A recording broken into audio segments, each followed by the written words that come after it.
The title for my remarks today, brothers and sisters, is a simple one that will leave you wondering what I mean. I hope it will be clear by the time I'm finished. The title is Love is Not Blind. When I was a law student, my wife and I attended a student ward in which most of the members were graduate students. We developed close friendships with those who were experiencing, as we were, the great expanding of our minds in learning the tools of intellectual analysis and the expanding of our spirits as we drew close to the Lord through such experiences as marriage and the bearing of our first children. One Sunday morning, the elders quorum in our ward held a special testimony meeting characterized by spiritual warmth and personal openness. During that meeting, a fellow law student related a boyhood experience that occurred just after he had been ordained a deacon. He lived on a farm and had been promised that a calf about to be born would be his very own to raise. One summer morning, when his parents were away, he was working in the barn when the expectant cow began to calve prematurely. He watched in great amazement as the little calf was born, and then, without warning, the mother suddenly rolled over the little calf. She was trying to kill it. He could tell that. In his heart, he cried out to the Lord for help. Not thinking about how much more the cow weighed than he did, he pushed on her with all his strength and somehow moved her away.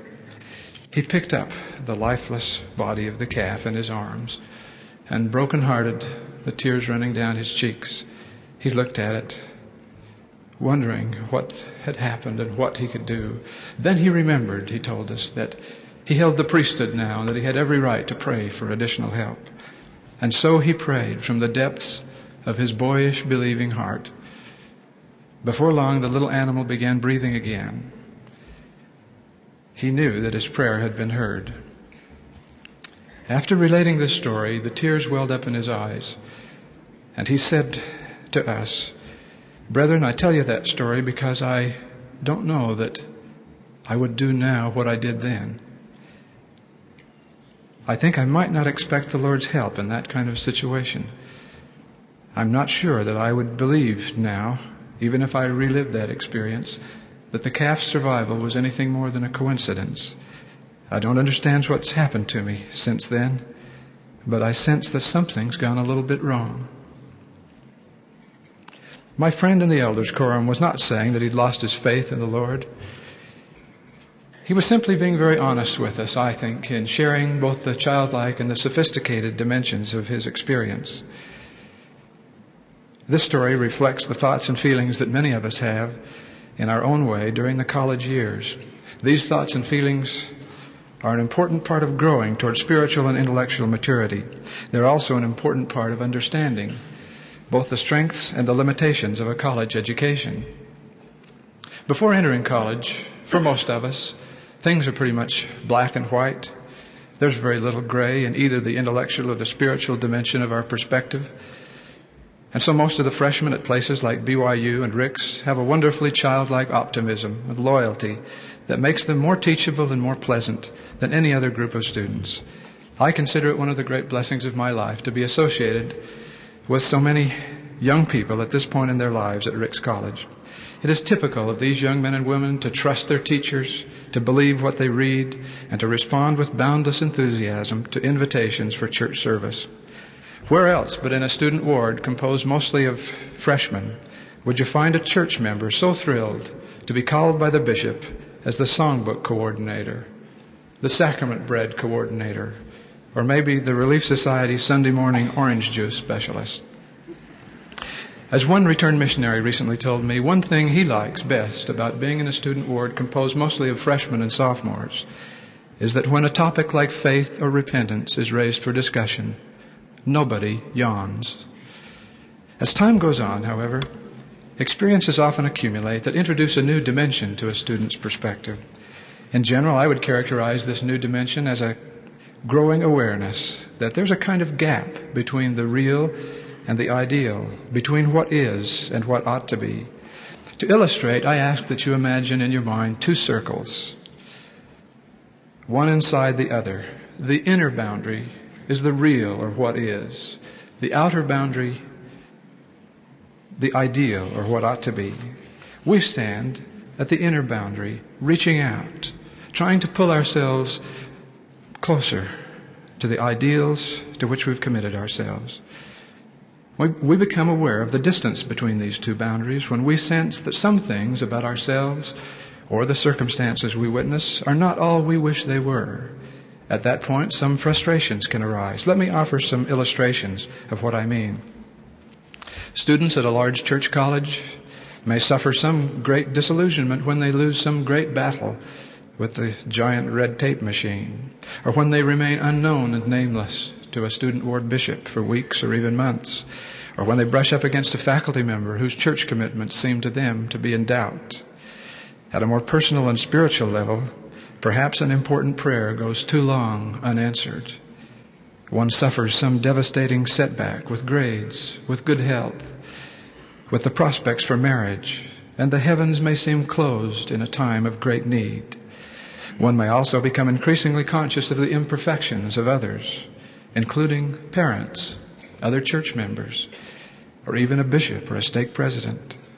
As the historians say, when we become more familiar with those who have been our heroes, we may begin to see their human limitations. One may also begin to confront such controversial issues as the role of women in the church and differing political views among church members. It's not uncommon for missionaries to encounter this gap between the real and the ideal, perhaps because new missionaries make more idealistic commitments than they have ever before taken upon themselves. And yet, in spite of their most valiant efforts, they may find themselves more than once fighting back the tears of disappointment when the promised fruits of a positive mental attitude somehow elude them. There's a kind of poignancy in those moments when we first discover that there might be some limitations to the idea that we can do anything we make up our minds to do. I once gave everything I had to that proposition in my determination to be the greatest shot putter in the history of my junior high school, but I simply was not big enough. It really was hopeless. Experiences such as these can produce confusion and uncertainty. In a word, ambiguity. And one may yearn with nostalgia for simpler, easier times when things seemed not only more clear, but more under our control. There may be the beginnings of skepticism, of criticism, of unwillingness to respond to authority, or unwillingness to respond to invitations to reach for ideals that now seem really beyond our grasp. Not everybody will encounter what I've been describing, and I don't mean to suggest that everyone must encounter such experiences. But college students are probably more likely to encounter ambiguity than almost any other group. The fundamental teachings of the restored gospel are potent, clear, and unambiguous. But it's possible on occasion to encounter some ambiguity even in studying the Scriptures. Consider, for example, the case known to all of us of Nephi, who slayed Laban in order to obtain the scriptural record. That situation is not free from ambiguity until the reader realizes that God himself, who gave the commandment, "Thou shalt not kill," was also the origin of the instructions to Nephi in that exceptional case. Consider also the case of Peter on the night he denied any knowledge of his master 3 times in succession. We commonly regard Peter as something of a coward whose commitment was not strong enough to make him rise to the Savior's defense. I once heard President Spencer W. Kimball offer an alternative interpretation of Peter's situation. In a talk on this campus in 1971, President Kimball, then a member of the Quorum of the 12, said that the Savior's statement that Peter would deny him 3 times before the cock crowed just might have been a request to Peter, not a prediction. Jesus just might have been instructing his chief apostle to deny any association with the Master in order to ensure strong leadership for the church after the crucifixion. As President Kimball asked, who can doubt Peter's boldness in being willing to stand up and be counted? He struck off the ear of the guard in the Garden of Gethsemane. President Kimball did not offer this view as the only interpretation, but he did say there's enough justification for it that it ought to be considered. So, what's the answer? Was Peter a weakling? Or was he so crucial to the survival of the church that he was prohibited from risking his life? We are not sure. This is a scriptural incident in which there is some ambiguity inhibiting our total understanding. Let us compare some other scriptural passages. The Lord has said that he cannot look upon sin with the least degree of allowance. But elsewhere he said to the adulteress, "Where are thine accusers? Neither do I condemn thee. Go and sin no more." There is indeed a principle of justice, but there is also a principle of mercy. At times, these two correct principles collide with each other as the unifying higher principle of the atonement does its work. Even though God has given us correct principles by which we are to govern ourselves, it is not always easy to apply them to particular situations in our lives. We face concrete examples of that process every day as we attempt to fulfill our duties to family, church, community, and professional concerns. I remember hearing a young mother who lives in this community.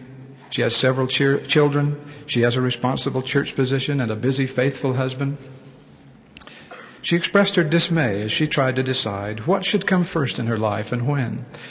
She was told, "Well, just be sure you put the Lord's work first." Her reply, "But what if it's all the Lord's work?" Similarly, my wife and I have often wondered how we should deal with our children in one of the 4,000 incidents not anticipated by any of the books on child rearing. Sometimes one of us has a clear feeling about what should be done, but often I find myself simply having to tell her with great conviction and expressing my total confidence in her, "Well, my dear, just be sure you do the right thing." Church and family life are not the only places where the right answer is not always on the tip of our tongue. If you would stretch your mind about the implications of ambiguity, you might think once again of the Vietnam War. Should our nation have tried to do more than it did, or less than it did? Or perhaps you could consider whether we should sell all we have and donate our surplus to the millions of people who are starving. You might also ask yourself, how much governmental intervention into the regulation of business and private life is too much intervention? The people on the extreme sides of these questions convey great certainty about what should be done. However, I think some of these people are more interested in being certain than they are in being right. Turning to one more fertile field to illustrate the naturalness of ambiguity, I remember Arthur King's statement that most truly great literary works will raise some profound question about a human problem, explore the question skillfully and in depth, and then leave the matter for the reader to resolve. He added that if the resolution seems too clear or too easy, the literature is perhaps not very good, or those reading it have missed its point. Take, for example, Dostoevsky's novel, The Idiot, where the question is seriously raised whether it is possible for a true Christian to love unselfishly. The main character of the story is a pure and good person who loves two different women in two very different ways. One he loves as most men love women. She cares for him, she helps him, he is attracted to her romantically. She could make his life very happy. The other woman, a pathetically inadequate person, he loves primarily because she needs him desperately, and he has a compassionate heart. Posing the dilemma of which of these two women the man should marry, Dostoevsky seems to ask if it is possible for mortal man to be honestly devoted to the unselfish ideals of Christianity. As you might expect, he leaves that huge question unresolved, forcing the reader to ponder it for himself. I've intentionally tried to suggest a wide variety of instances in which the answers we seek are not as quickly apparent as we might have expected. And my suggestion is that some uncertainty is characteristic of mortal experience. The mists of darkness in Lehi's dream are for that very reason a symbolic representation of life as we face it on this planet. There are, of course, many things very certain and very clear, as so beautifully represented by the iron rod in Lehi's dream. But particularly to those who pursue a college education, there is enough complexity to make the topic of ambiguity worthy of discussion. Given, then, the existence of this gap for most of us between where we stand and where we'd like to be, and given that we will have at least some experiences that make us wonder, what are we to do? I think there are 3 different levels of dealing with ambiguity. There may be more. I'd like to talk about 3. At level 1, there are 2 typical attitudes, one of which is that we simply do not, perhaps cannot, see the problems that exist. Some seem almost consciously to filter out any perception of a gap between the real and the ideal. Those in this category are they for whom the gospel at its best is a firm handshake, an enthusiastic greeting, and a smiley button. Their mission was the best, their student ward is the best, and every new day is probably going to be the best day they ever had. These cheerful ones are happy, spontaneous, optimistic, and they always manage to hang loose. They are able to weather many storms that would seem formidable to more pessimistic types, though one wonders if the reason is often that they have somehow missed hearing that a storm was going on. A second group, at level 1, has quite a different problem with the gap between what is and what ought to be. Those in this category eliminate the frustrations created by sensing a distance between the real and the ideal, by, in effect, erasing the inner circle of reality. They cling to the ideal so single-mindedly that they are able to avoid feeling the pain that would come from facing the truth about themselves or about others or the world around them. I suppose it is this category that is sometimes represented in the letters to the editor of the school papers here and at Rick's, where such shock is occasionally expressed that some person or some part of the institution has fallen short of perfection, and the writer is aghast, surely not at the Lord's university. One of the problems experienced by those in this group is that they seem unable to distinguish between imperfections that matter a great deal and imperfections that may not matter so very much. I think Hugh Nibley must have had them in mind when he spoke of those who think it is more commendable to get up at 5 a.m. to write a bad book than it is to get up at 9 a.m. to write a good book.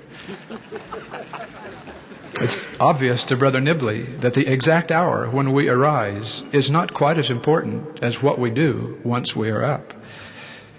I recall a group of students I knew who once discussed which of the two types of people I've just described offered the most appropriate model for their emulation.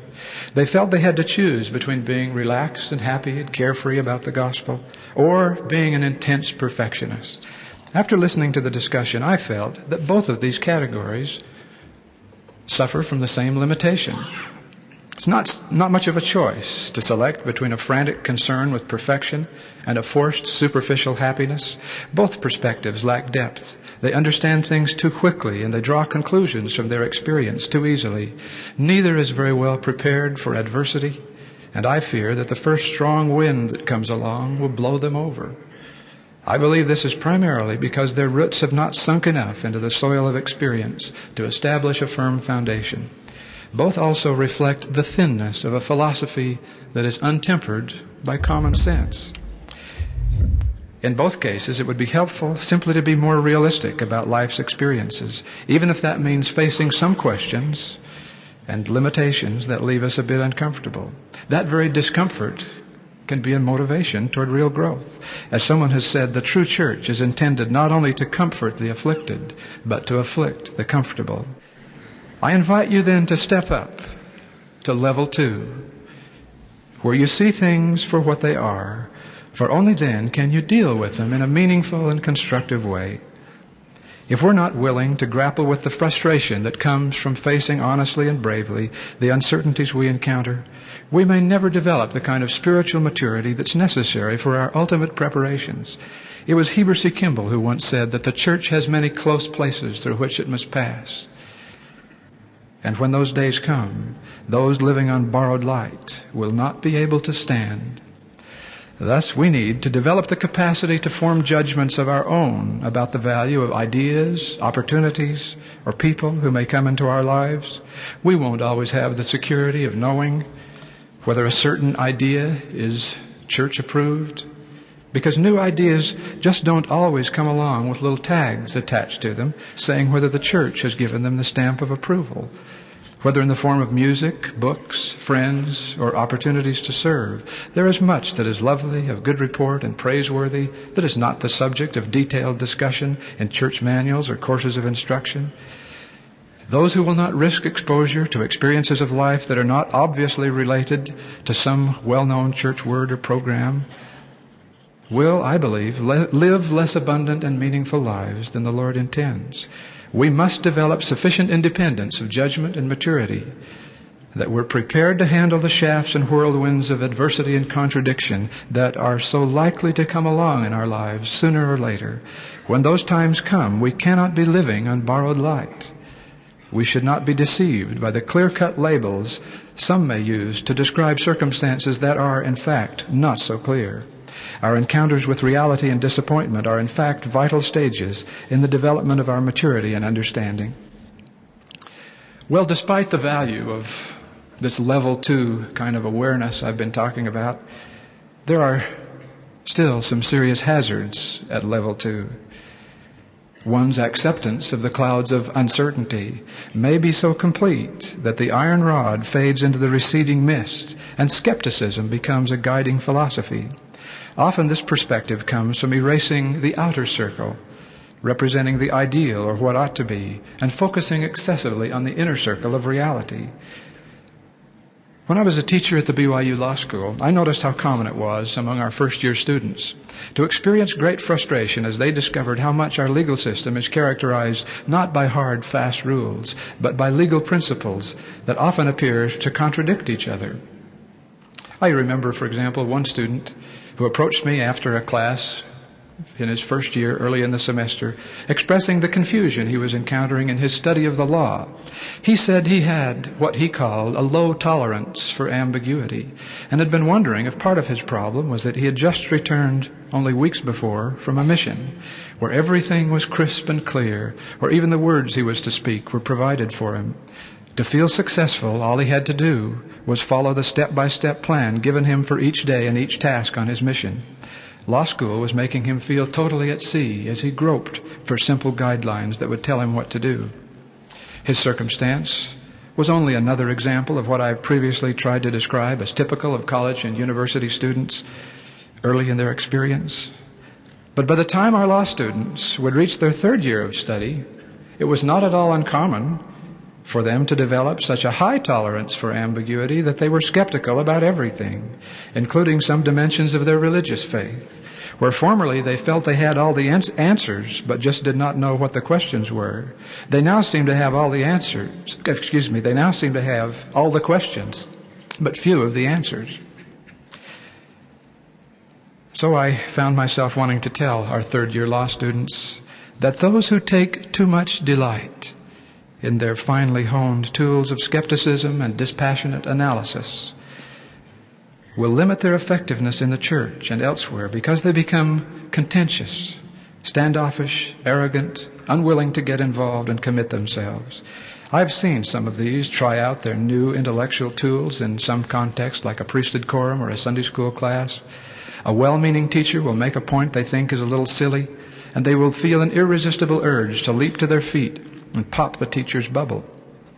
If they're successful, they begin looking for other opportunities to point out the exception to any rule anybody can state.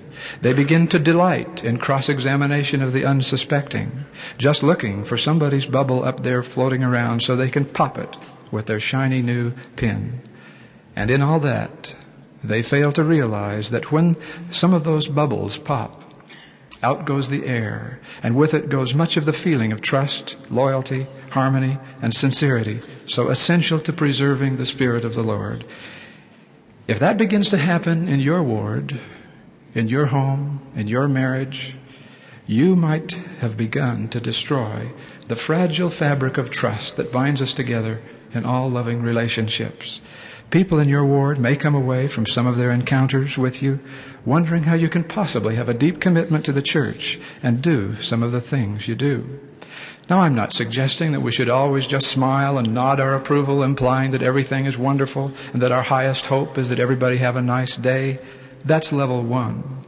I am suggesting that you realize the potential for evil as well as good that may come with what a college education can do to your mind and your way of dealing with other people. The dangers of which I speak are not limited to our relations with others. They can become very personal, prying into our own hearts in unhealthy ways. The ability to acknowledge ambiguity is not a final form of enlightenment. Having admitted it to a willingness temporarily to suspend judgment on questions that seem hard to answer, having developed greater tolerance and more patience, our basic posture toward the church can, if we are not careful, gradually shift from being committed to being non-committal. That is not a healthy posture. Indeed, in many ways, a church member who moves from a stage of commitment to a stage of being tentative and non-committal is in a worse position than one who has never before experienced a basic commitment. The previously committed person who develops a tolerance for ambiguity that's too well developed may too easily assume that he's already been through the positive mental attitude routine, and he knows better now as he judges things. He may assume that being submissive, meek, obedient, and humble are matters with which he is already familiar, and that he has finally outgrown the need to work very hard at being that way again. Brothers and sisters, those are the assumptions of a hardened heart. I once had an experience that taught me a great lesson about the way a highly developed tolerance for being realistic can inhibit the workings of the Spirit in our lives. When I'd been on my mission in Germany about a year, I was assigned to work with a brand new elder named Elder Keeler, who had just arrived fresh from converting, so he thought, all the stewardesses on the plane from New York to Frankfurt. Within a few days of his arrival, I was called to a meeting in another city, and I had to leave him to work in our city with another inexperienced missionary whose companion went with me. I returned late that night. The next morning, I asked him how his day had gone. He broke into a big smile and said he had found a family who would surely join the church. In our mission, it was rare to see anybody join the church, let alone a whole family. I asked for more details, but he had forgotten to write down the name and the address. All I could remember was that the family lived on the top floor of a big apartment house. Oh, that's great, I thought to myself as I contemplated all those steps of stairs. He also explained that he knew so little German that he had exchanged but a few words with the woman who answered the door. But he did think she wanted us to come back, and he wanted to go find her and have me talk to her that very minute. I explained to him that all the people who don't slam the door in our face are not planning to join the church. But off we went to find her, mostly to humor him. He couldn't remember the right street either. So we picked a likely spot in our tracting area and began climbing up and down those endless polished staircases. After a frustrating hour of that, I decided I really needed to level with him. I said, based on my many months of experience, it is simply not worth our time to try any longer to find that woman. I've developed a tolerance for the realities of missionary work, and I know more about all this than you do. His eyes filled with tears and his lower lip began to tremble. This elder was no dummy. He's recently graduated from Bolt Hall, the law school at Berkeley. I remember it so well. He said to me through those tear-filled eyes, Elder Hafen, I came on my mission to find the honest in heart. The Spirit told me that that woman was going to join the church, and you can't stop me from finding her. Well, I decided I had to teach him a lesson. So I raced him up one staircase after another until he was ready to drop, and so was I. Elder Keeler, I asked, had enough? No, he said, we've got to find her. I began to smolder. I decided to work him until he pled with me to stop. Then maybe he'd get the message. Then at the top of a long flight of stairs, we found the apartment. She came to the door. He thrashed my ribs with his elbows and whispered loudly, That's her, Elder, that's the one, talk to her. Not long ago, brothers and sisters, up on Maple Lane, a few blocks from here, that woman's husband sat in our living room. He was here for general conference because he is the bishop of the Mannheim ward. His two boys are preparing for missions. His wife and his daughter are pillars of the church. And that is a lesson I can never forget about the limitations of the skepticism and the tolerance for ambiguity that come with learning and experience. I hope that I will never be so aware of reality that I am unresponsive to the whisperings of heaven. It seems to me that the most productive response to ambiguity is at level 3, where we not only view things with our eyes wide open, but with our hearts wide open as well. When we do that, there will be many times when we'll be called upon to take some action at a point where we think we may need more evidence before knowing just what to do. Those occasions may range from following the counsel of the brethren on birth control to accepting a home teaching assignment. I believe from experience that it's always better to give the Lord and His church the benefit of any doubts we may have when some case seems too close to call. I stress that the willingness to be believing and accepting in these cases is a very different matter from blind obedience. It is rather a loving and knowing kind of obedience. The English writer G.K. Chesterton once addressed questions similar to those I've raised today.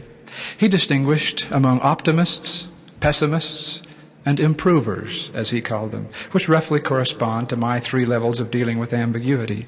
He concluded that both the pessimists and the optimists look too much at only one side of things. He observed that neither of them can be of much help in improving the human condition, because people can't solve problems unless they are willing both to acknowledge that a problem exists and yet retain enough genuine loyalty to do something about it. More specifically, Chesterton wrote that the evil of the excessive optimist, level 1, is that he will, quote, defend the indefensible.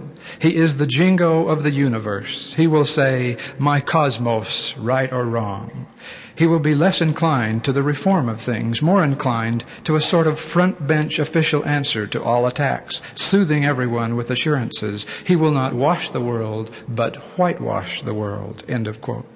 On the other hand, the evil of the pessimist, level 2, wrote Chesterton, is, quote, not that he chastises gods and men, but that he does not love what he chastises. In being the so-called candid friend, the pessimist is really not candid. He's keeping something back, his own gloomy pleasure in saying unpleasant things. He has a secret desire to hurt, not merely to help. He is using the ugly knowledge which was allowed him in order to strengthen the army, to discourage people from joining it. And going on to describe the improvers, or level 3, Chesterton illustrates by referring to women who tend to be so loyal to those who need them. Quote, some stupid people started the idea that because women obviously back up their own people through everything, therefore women are blind and do not see anything. They can hardly have known any women. The same women who are ready to defend their men through thick and thin are almost morbidly lucid about the thinness of his excuses or the thickness of his head. Love is not blind. That is the last thing it is. Love is bound, and the more it is bound, the less it is blind. End of quote. Perhaps President Harold B. Lee was thinking of Chesterton's point about women when he used to say, behind every great man, there is an amazed woman. Chesterton's arranging of these categories make me think of one other simple way to compare the differing levels of perspective that people bring to the way they cope with ambiguity. I think of the metaphorical image of lead kindly light. At level 1, people either do not or cannot see that there are both a kindly light and an encircling gloom, or that if there are both, that there is no great difference between the two. At level 2, on the other hand, the difference is acutely apparent, but one's acceptance of the gap between the light and the gloom, or the ambiguity inherent in that, may be so wholeheartedly pessimistic as to say, just remember that the hour is darkest just before everything goes completely black. How different are these responses from that calm but honest prayer of level 3. Lead, kindly light, amid the encircling gloom, lead thou me on. I do not ask to see the distant scene. One step enough for me. May I conclude with a simple little illustration of the response of one who stood at level 3. He had passed from level 1 because his eyes were fully open to the reality, including some of the pain, of seeing things for what they were.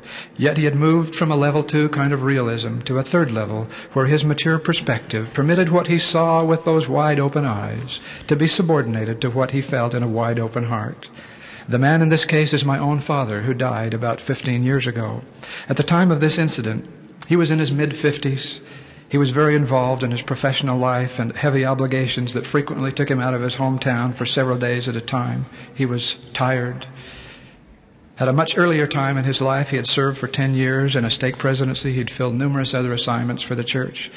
One day his friend, Brother Whitehead, approached him to say the stake presidency had called Brother Whitehead to be the bishop of the ward.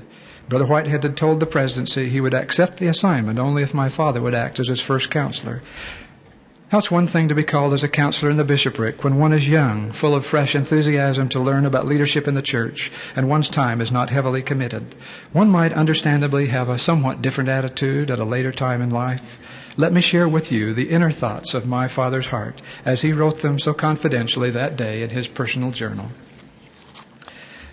Quote, "My first reaction was, if it be possible, let this cup pass from me. I know something of the work required of a bishopric. It's a constant, continual grind. There's no let up. I am busy and my state affairs demand what spare time and energy I have. In some respects, I'm not humble and prayerful enough. I've not always been willing to submit unquestioningly to all the decisions of the church, but neither do I feel that I can say no to any call that is made by the church. And so now I add to my first reaction, nevertheless, not as I will, but as thou wilt. I will resolve to do it as best I can. There will be times when I will chafe under the endless meetings, but I'm going to get in tune with the program of the church in every way. I don't intend to get sanctimonious, but I know there must be no reservations in my heart about my duties and responsibilities. The work of the church will have to come first. It will not be hard for me to pay my tithing and attend regularly as I've been doing that, but I will have to learn, I suppose, to love the Deseret News, or at least the church section, as much as I love the Tribune. I will have to get to the temple more often. I'll have to become better acquainted with the ward members and be genuinely interested in them and their problems. I will have to learn to love every one of them and to dispose myself in such a way that they might find it possible to feel the same toward me. Perhaps in my weak way, I will have to try and live as close to the Lord as we expect the general authorities to do." End of quote. Perhaps my appreciation for understatement and my personal knowledge that my dad was an honest man makes that statement seem to me a more striking example of dealing humbly with ambiguity than it really is. But his statement stirs me to want to be as childlike as my education has taught me to be tough-minded, wise as serpents and harmless as doves, I believe the Savior called it. All I ask then, brothers and sisters, is that we who go to college may be honest enough and courageous enough to face whatever uncertainties we may encounter, but that we try to understand them and then do something about them. We love the church. We love our faith. We may not understand everything in the universe. That does not diminish our love. Perhaps then we will not be living on borrowed light. Love is not blind. That is the last thing it is. Love is bound, and the more it is bound, the less it is blind. In the name of Jesus Christ, amen.